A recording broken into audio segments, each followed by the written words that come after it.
So in my practice, as I mentioned, I use BEAR to try and address that mid-substance tear. And that's a population of people that I never really tried to repair before because I didn't believe that I could do it with the techniques that I was using.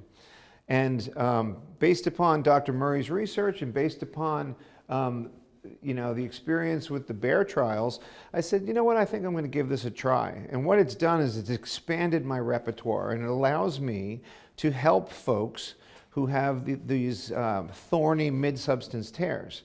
And since I started doing it about 1.5 years ago or so, I've done about 35 patients with really stubborn mid-substance tears. And those people were ones that I would reconstruct in the past. And now I've been able to heal all of those 35 tears, which, to be quite honest with you, surprised me. I didn't think that I was going to have such good luck because those are very, very difficult problems to solve.